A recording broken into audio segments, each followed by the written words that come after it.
Video को like करें और चैनल को सब्सक्राइब करें इसी तरह ईमान अफरोज़ वीडियोस को सुनने के लिए। ये कोई विश्वास नहीं है। विश्वास उस पर करना पड़ता है जिसको हमने कभी देखा नहीं है, जिसको जाना नहीं है। ठीक है ना? आपको मुझ पे विश्वास करने की ज़रूरत है। विश्वास इन द सेंस कि मैं यहाँ पर हूँ, ये विश्वास करने की ज़रूरत है या आप देख रहे हो, है ना? यहाँ कोई विश्वास करने की ज़रूरत नहीं है। तो बिलीफ में और रियलिटी में हमको फ़र्क समझ आ रहा है ना? हाँ, ठीक है। तो ये अब हम सबके लिए एक reality, it is not a belief. सारी बातें जो हमारे स्क्रिप्चर्स में लिखी है उसको आप वेरीफाई कर सकते हैं। जो भी सुना है, समझा है, उसको इससे रिलेट करो। एक है बिलीफ। बिलीफ क्या कहता है हमारा, जो हम सब लोगों की कंडीशनिंग हो रखी है बचपन से आज तक भगवान से रिलेटेड, क्या माइंड में बैठा हुआ है सबके, क्या बैठा हुआ है कि बहुत सारे भगवान हैं, है ना? और लोग आपस में कंफ्यूज हुए पड़े हैं कि भाई मैं तो भगवान शिव का भक्त हूँ, तू किसका भक्त है, तू कृष्ण का भक्त है। अरे नहीं नहीं, कृष्ण तो इतना अच्छा भगवान नहीं है जितना कि भगवान शिव है। मतलब उसमें भी लोगों की लड़ाई हो रही है आपस में। उनसे पूछो क्यों आप इस भगवान की पूजा करते हो, क्योंकि ये भगवान बेटर है। भगवान को भी मार्क्स दे दिए 10 में से 10 नंबर, 10 में से 9 नंबर, 10 में से 8 नंबर, और सबको 10 में से 10 वाला भगवान चाहिए। बट ये बच्चों जैसी सोच है। अगर आप किसी भी स्क्रिप्चर को स्टडी करोगे, जो रियल स्क्रिप्चर है, रियल स्क्रिप्चर किसी भी रिलीजन का, उसको स्टडी करोगे, उसमें बिल्कुल क्लियर तरीके से आपको बताया जाएगा कि हर फॉर्म में एक ही भगवान है। भगवान दो नहीं हो सकते, नहीं तो उन दो की आपस में लड़ाई हो जाएगी, होनी है, कॉन्फ्लिक्ट क्रिएट हो जाएगा। सोच के देखो, दो बड़ी बड़ी पावर्स अगर आपस में टकरा जाए, दो भगवानों की आपस में लड़ाई हो जाए, तो हम लोग कहाँ जाएंगे? ये दुनिया कहाँ जाएगी? ठीक है ना? तो भगवान एक ही है। इस भगवान की डेफिनेशन को बारीकी से समझना बहुत जरूरी है। धनवान सबने सुना है ना? उसका क्या मतलब होता है? जिसके पास धन हो उसको बोलते हैं धनवान, मतलब धन का मालिक। ऐसे ही बोलते हैं गुणवान, है ना? ये बड़ा गुणवान है भाई। गुणवान का मतलब क्या? जिसमें बहुत अच्छे अच्छे गुण हो। भाग्यवान, जिसका भाग्य बहुत अच्छा हो। तो भगवान का मतलब क्या? भग मतलब wealth. Wealth not just as in जो हम सोचते हैं वेल्थ का मतलब कि भाई पैसा, इंडियन रुपीज या डॉलर, वो नहीं। The whole creation, the whole creation including but not limited to our planet. मतलब जो भी कुछ है इस क्रिएशन में, वो सब कुछ, उसका मालिक वो है भगवान। अब लोगों ने क्या किया, इसका एक कॉन्सेप्ट बना दिया, एक आइडिया बना दिया। भगवान के बारे में सोचे जा रहे हैं कि हाँ इसका मतलब भगवान कहीं कोई होगा। तो अब आपको अपने आप से क्वेश्चन पूछना है कि वो भगवान इस दुनिया के अंदर होगा या बाहर होगा? समझ गए? तो अगर ये भगवान की डेफिनेशन आपको क्लियर हो जाती है, एग्जाम्पल के थ्रू अगर मैं आपको क्लियर करूं, बड़ा सिंपल सा एग्जाम्पल है कि जितनी भी लहरें हैं इस दुनिया में, जितने भी बुलबुले हैं, बड़ी से बड़ी टाइड्स हैं, उन सबका भगवान कौन है? पानी। और कौन है बताओ? समझ आ गया ना? पूरा बड़ा समुद्र है, उस समुद्र का भी भगवान कौन है? पानी। समुद्र में से पानी को निकाल दो, क्या औकात है समुद्र की? लहर में से पानी को निकाल दो, कहां है लहर, कहां है बुलबुला? तो भगवान मतलब वो जो कण कण में है, हर जगह है। चाहे वो इस दुनिया में है, चाहे किसी भी दुनिया में है। जब ये दुनिया हो सकती है तो और तरह की भी दुनिया हो सकती है ना?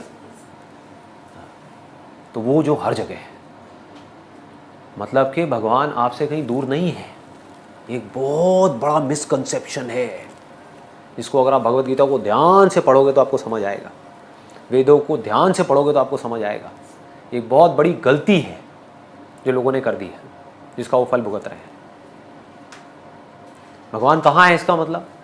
जैसे पानी लहर से कितना दूर है? हाँ, लहर एक्चुअल में पानी ही है। लहर है कहाँ? लहर कहाँ है? लहर सिर्फ माइंड में है, सिर्फ बोलने के लिए लहर है। एक्चुअल में क्या है? दोनों का फर्क समझ आ रहा है ना? बोलने के लिए है उसको बदला जा सकता है, जो एक्चुअल में उसको नहीं बदला जा सकता। बोलने में आप लहर को पहर बोलने लग जाओ, दोपहर बोलने लग जाओ, रात बोलने लग जाओ, कुछ भी बोलने लग जाओ, उससे क्या फर्क पड़ेगा? समझ गए ना? तो जो बोलने के लिए है वो सब झूठ है, जो एक्चुअल में है वो सच है। ठीक है ना? तो एक्चुअल में सिर्फ पानी है, एक्चुअल में सिर्फ एक ही है। तो अब अगर कोई भी बाहर से आकर के आपको बोले, स्पेशली जो वेस्टर्न वर्ल्ड है, वो लोग समझ नहीं पाए हैं इस चीज़ को, इंडियंस भी नहीं समझ पाए, तो बाहर वाले क्या समझेंगे?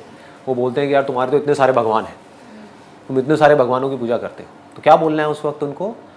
हम अलग अलग फॉर्म्स में एक ही भगवान की पूजा करते हैं। This is intelligence. जब कोई ऐसी जगह है ही नहीं जहां पर भगवान नहीं है, तो कहीं भी पूजा कर लो, किसी भी फॉर्म में कर लो। ये समझ करके करो तो कोई प्रॉब्लम नहीं है, ये बिना समझे करो तो क्या है? बेवकूफी। Then it is she of foolishness. समझ आ रहा है या बहुत भारी हो रहा है, या आ रहा है कुछ कुछ अंदर घुस रहा है ना? कहीं भी ज्यादा हैवी हो तो आप मेरे से पूछ सकते हो, वहीं पे बीच में रुक करके पूछ सकते हो, क्योंकि ये नोशंस क्लियर करने बहुत जरूरी है। आपको समझ आना चाहिए कि रियलिटी है क्या, भगवान है क्या, जो इस पूरी क्रिएशन का कॉज है वो भगवान है। इसमें कोई डाउट तो नहीं है ना? भगवान और अल्लाह एक ही है, इस सवाल के दो रुख हो सकते हैं, दो रुख। आप कॉमर किधर लगाते वो इंपॉर्टेंट है। अल्लाह और भगवान एक है? हाँ एक है, एक ही है, दो तो नहीं है। अगर कहेंगे कि अल्लाह और भगवान यकसा है, तो सवाल दूसरा रुख ले लेता है।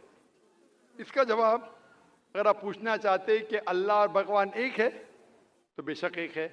अगर आप पूछना चाहते हैं जो अल्लाह और भगवान, जो हिंदू लोग जो भगवान में मानते हैं और मुसलमान जो अल्लाह में मानते हैं वो एक है, तो मेरा जवाब इसमें ये कि अगर आप सही तरीके से हिंदू धर्म की किताबों का मुताला करेंगे और सही तरीके से इस्लाम धर्म की किताब का मुताला करेंगे, तो दोनों यकसा है, वही है।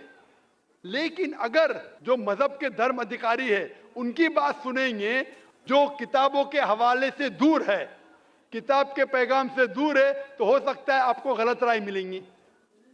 जैसे मैंने फरमाया था मेरे तकरीर में कि कुरान में लिखा है सूरह इखलास में सूरह नंबर 112 आयत नंबर 1 में, कुल हुवल्लाहु अहद, कहो कि अल्लाह एक है। उसी तरीके से आप जब हिंदू मजहब की किताब का मुताला करते हैं, आप पढ़ते हैं, उसमें लिखा है छंदोग्य उपनिषद में अध्याय number 6 section number 2 shloka number 1 में लिखा है एकम एविदित्यम, भगवान एक है, ईश्वर एक है, दूसरा नहीं है। लिखा है श्वेता उपनिषद में चैप्टर नंबर 6 श्लोका नंबर 9 में, नाचस्य कसिज जनिता न चदीपा, उस भगवान के कोई वालिदैन नहीं है, कोई रब नहीं है। भगवान का कोई माँ नहीं है, कोई वालिद नहीं, कोई सुपीरियर नहीं है। लिखा है श्वेता उपनिषद में चैप्टर नंबर 4 श्लोका नंबर 19 में, नात्यस्य प्रतिमा अस्ति, उस ईश्वर की कोई प्रतिमा नहीं।